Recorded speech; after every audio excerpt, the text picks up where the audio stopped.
इस लेक्चर में स्कैटरग्राम से कोएफिशिएंट ऑफ कोरिलेशन की गणना करना सीखेंगे। आज ये 5वां पार्ट है स्कैटरग्राम का, तो इसमें फाइनल हम गणना करना सीखेंगे। स्कैटरग्राम की सहायता से सहसंबंध गुणांक ज्ञात करने का सूत्र निम्नलिखित है। R is equal to summation x dash y dash upon n minus C X into C Y upon sigma X into sigma Y. यहाँ पर संकेतों का क्या अर्थ है ये समझ लेते हैं। R बराबर सहसंबंध गुणांक coefficient of correlation, x dash और y डैश का मतलब है कल्पित मध्यमान से विचलन, deviation from assumed mean. x dash multiplied by y dash का मतलब है कल्पित मध्यमान से विचलनों का गुणनफल, product of x dash and y dash deviations from assume mean. Summation x dash y dash is equal to x dash विचलन तथा y डैश विचलन के गुणनफल का योग, sum of the product of x dash deviations and y dash deviations. n बराबर प्राप्तांकों की संख्या, नंबर ऑफ स्कोर्स कहते हैं। Cx बराबर x प्राप्तांकों का शुद्धिकरण, correction value of x scores. Cx का सूत्र क्या है? Cx निकालने का फॉर्मूला है Cx is equal to summation F X dash upon n। इसी तरह से Cy is equal to y प्राप्तांकों का शुद्धिकरण, correction value of y scores, और Cy ज्ञात करने का सूत्र है summation F Y dash by n। Sigma x बराबर है x प्राप्तांकों का प्रमाणिक विचलन, standard deviation of x scores. Sigma x ज्ञात करने का सूत्र है sigma x is equal to under root summation F X dash square divided by n minus C X square. इसके बाद है सिग्मा y प्राप्तांकों का प्रमाणिक विचलन, standard deviation of y scores, और सिग्मा y ज्ञात करने का सूत्र है under root summation F Y dash square divided by n minus C Y square. अब एक्चुअली मेन हल है इतना सब प्रोसेस करने के बाद। ये देखिए सहसंबंध गुणांक की गणना के लिए R के सूत्र का प्रयोग करते हुए ये सूत्र है, और ऊपर दिए गए सूत्र में जितनी वैल्यूज़ हैं हमने वो पहले निकाल लेते हैं। सबसे पहले तो आवश्यक वैल्यूओं को निकालते हैं यहाँ पर। तो यहाँ पर Cx इज इक्वल टू क्या है? Summation F X dash by N. Cx is equal to summation F X dash की वैल्यू है 45/50। जो स्कैटरग्राम हमने बनाया था उसको यहाँ पर देखिए रख लेते हैं। ये देखिए समीशन एक्स डैश, इसकी वैल्यू ये देखो 45 आई है, तो 45/50 is equal to 0.9। Cx square, इसका स्क्वायर करेंगे तो ये आ जाएगा 0.81। Similarly Cy is equal to summation F Y dash divided by n and summation F Y dash is found to be 17 here. It is the value of summation fy dash is 17. This value is 17.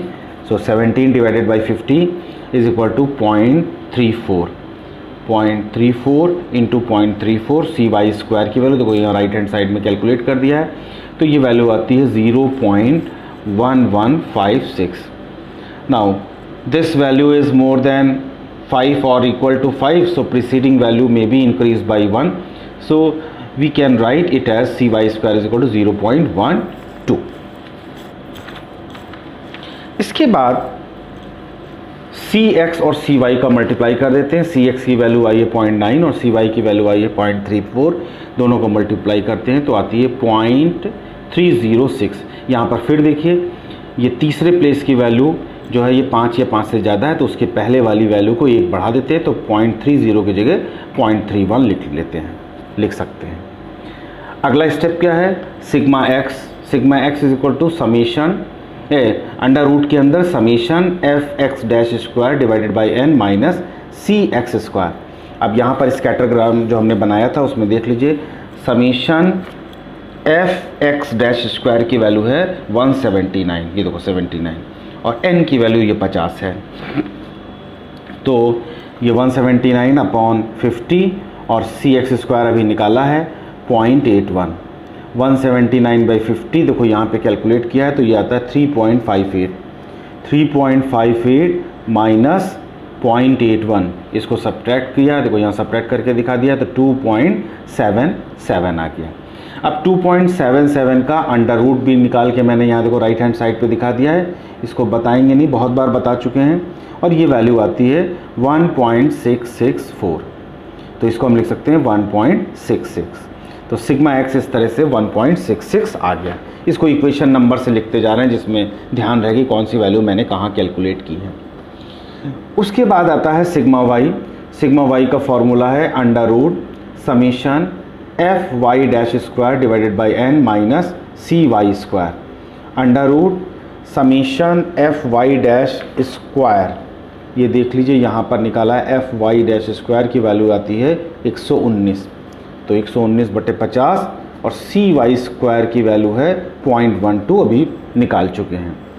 तो ये 119/50, ये देखो फिर मैंने right hand side पे calculate कर दिया, ये वैल्यू आती है 2.38 माइनस 0.12, इसको सब्ट्रैक्ट करते हैं तो ये 2.26 आ जाएगी। 2.26 को हमने राइट हैंड साइड पे फिर से स्क्वायर रूट निकाला है और इसकी वैल्यू आती है 1.5। वैसे भी 15 का स्क्वायर 225 होता है, तो ये एग्जैक्टली 1.5 आ गई। Sigma Y is equal to 1.5। अब सिग्मा एक्स और सिग्मा वाई को मल्टीप्लाई कर देते हैं तो 1.66 इंटू 1.5, तो 15 6 90, 15 6 90, 0 carry 9, 50 6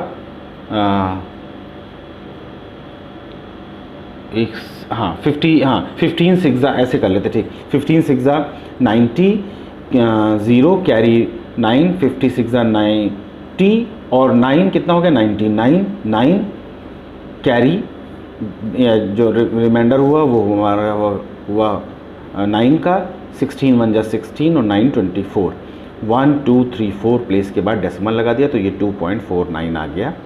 sigma X multiplied by sigma Y की वैल्यू 2.49 आ गई।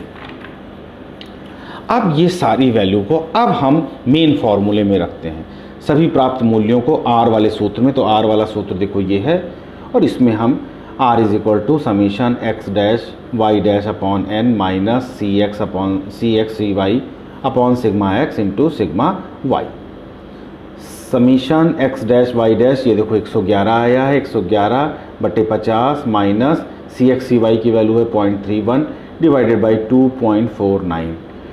इसको 111 को 50 से डिवाइड किया तो देखो राइट हैंड साइड पे मैंने कैलकुलेट किया, ये आता है 2.22 minus 0.31 upon 2.49। Again I have calculated 2.22 minus 0.31, it gives us 1.91. So 1.91 divided by 2.49. Remove these decimals, we have 191 upon 249. Dividing 191 divided by 249 gives us 0.767.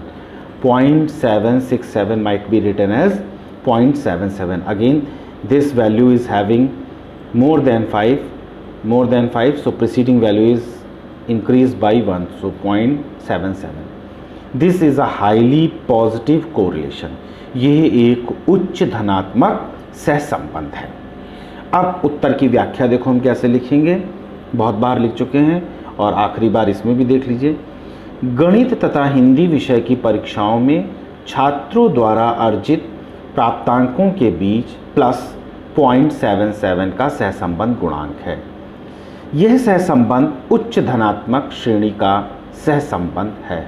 अतः इस सहसंबंध के आधार पर कहा जा सकता है कि जिस छात्र ने हिंदी विषय में अधिक अंक प्राप्त किए हैं उसकी प्रवृत्ति गणित विषय में भी अधिक अंक प्राप्त करने की है, तथा जिस छात्र ने हिंदी विषय में कम अंक प्राप्त किए हैं उसकी प्रवृत्ति गणित विषय में भी कम अंक प्राप्त करने की है। दोनों परीक्षणों से संबंधित योग्यताओं में उच्च धनात्मक सहसंबंध है। अतः यहाँ पर यह सुझाव दिया जा सकता है कि उपर्युक्त दोनों विषयों का चयन एक समय में अध्ययन के लिए किया जा सकता है। So this is all about the scattergram. So scattergram I have covered in my 5 lectures. So please go through all these 5 parts, part 1, part 2, part 3, part 4 and part 5. Subscribe the channel, press the bell icon and like the videos.